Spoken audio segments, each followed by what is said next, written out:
Have you ever felt like you're pouring your heart into God's calling, but the results just aren't there? Maybe you're wondering if God's promises will ever come true in your life. What if you live your entire life without seeing the fruit of your faith? Today on Apologetically Unapologetic, we're diving into Genesis 25 to uncover how biblical heroes and even modern giants of faith trusted God's plan even when they didn't see the full picture. Stick around because this message might just spark the courage to keep on going.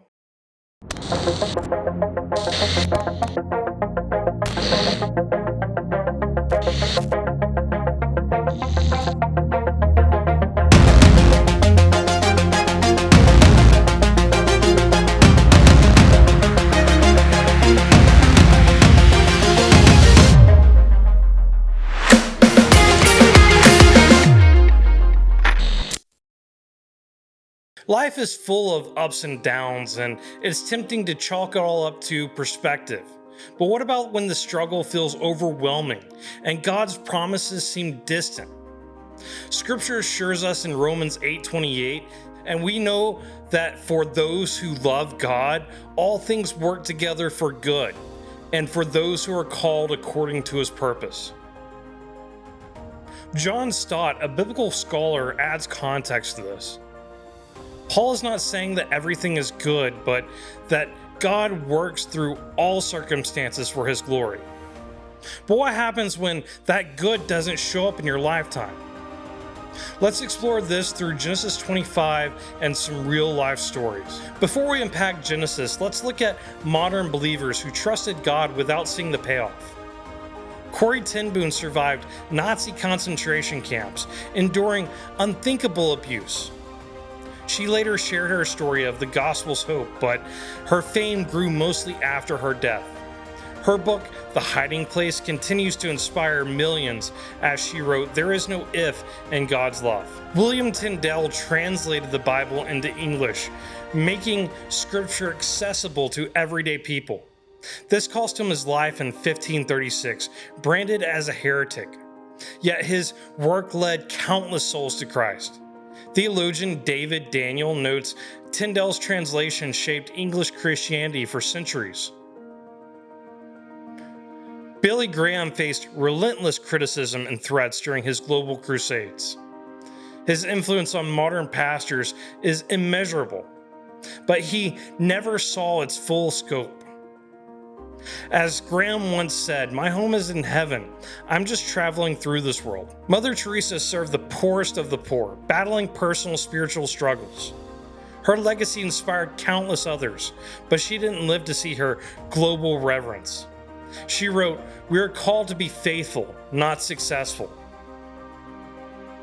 These stories echo the theme of Genesis 25, where God's promises unfold across generations, often beyond the lifetime of the faithful. Let's dive into Genesis 25. This chapter opens with Abraham's later years after Sarah died. He marries Keturah and has 6 more sons, but leaves his estate to Isaac, fulfilling God's covenant. Abraham dies at 175 years old, having lived a life of faith, but not seeing the great nation God had promised. Now the Lord said to Abram, "Go from your country, and I will make you a great nation, and I will bless you." God's promise to Abraham in Genesis 12, 1 through 3, 15, 4 through 5, and 17, 3 through 8 was massive. A great nation, countless descendants, and a land for his people. Yet Abraham only saw the birth of Isaac and a few other sons. As scholar Walter Brueggemann explains, Abraham's faith was in a promise that outlived him, pointing to God's eternal purposes. Next, we meet Isaac and Rebekah. Like Sarah, Rebekah was barren, but Isaac prays and God answers. Genesis 25:21 says, "And Isaac prayed to the Lord for his wife, because she was barren. And the Lord granted his prayer, and Rebekah his wife conceived. God blesses them with twins, Esau and Jacob, but declares in Genesis 25:22 through 23, 2 nations are in your womb, and 2 peoples from within you shall be divided. The one shall be stronger than the other.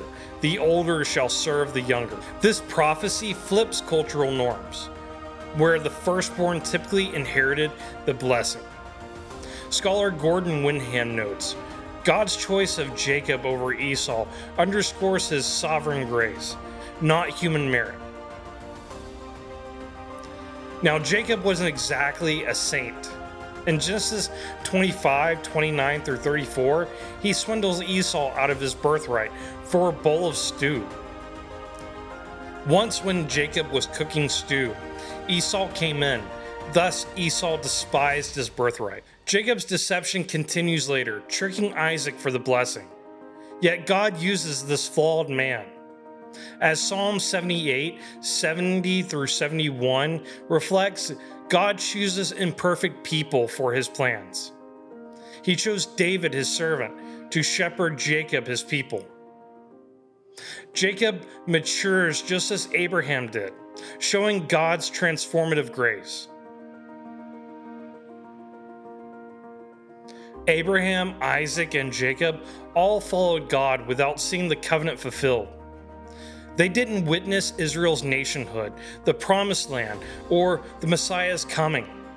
Similarly, Corrie, Tyndale, Graham, and Mother Teresa impacted generations they never met. This teaches us that God's plans transcend our lifetime. Hebrews 11:13 captures this. These all died in faith, not having received the things promised, but having seen them and greeted them from afar.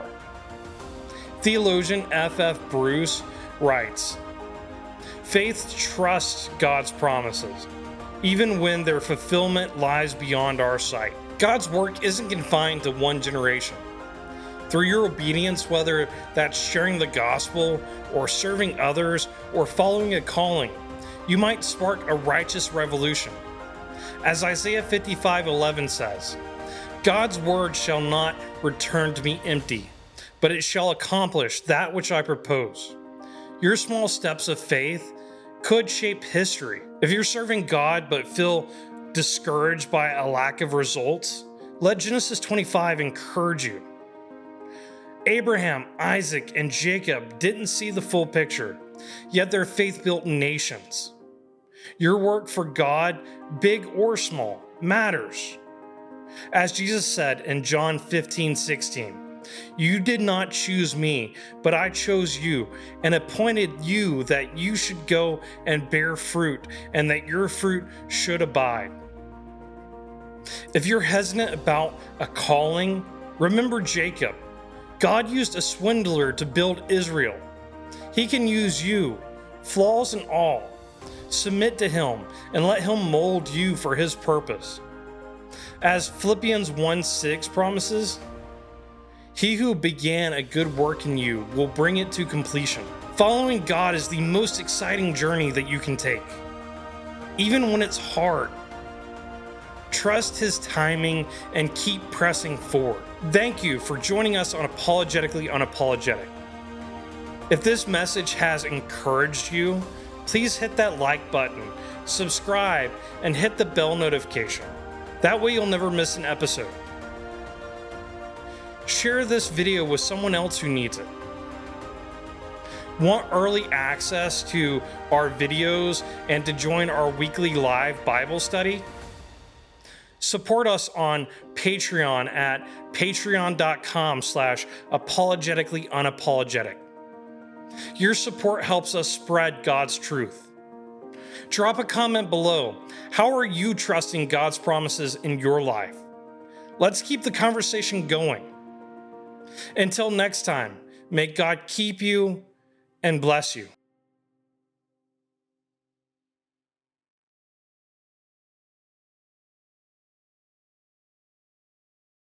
Really quick, before you go, let me explain why I felt led to start this channel. When talking to Pilate, Jesus said, I have come into the world to bear witness to the truth. Everyone who is of the truth listens to my voice. Pilate responds by asking, what is the truth? It's evident that a lot of people are still asking this question almost 2,000 years later.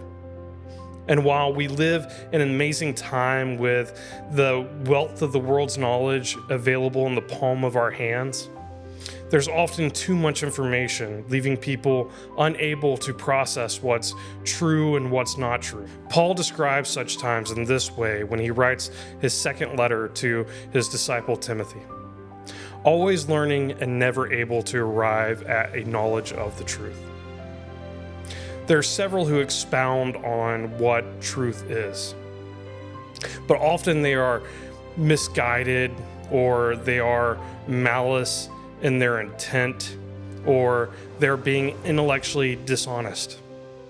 My hope is that I am able to provide evidence for why the scriptural narrative is true, a contextual and practical explanation of the principles found in its writings, and a defense for other believers. As Peter explains, you should always be prepared to make a defense to anyone who asks you for a reason for the hope that is in you, yet do it with gentleness and respect. If you find value in this channel as I do, there are a few ways you can help, both by gifting and without spending any money. First, react and interact with these videos wherever you're watching from. This greatly helps the channel be seen by others and new people. Next, please share this content with others you feel may benefit from the information found here. Also, please subscribe to this channel on all social media. And finally, if you feel led to, and if you have the means to, please consider giving to this channel through the outlets previously mentioned, or the channel's Patreon. All these links are going to be in the video description. Thank you for watching, and may God keep you and bless you.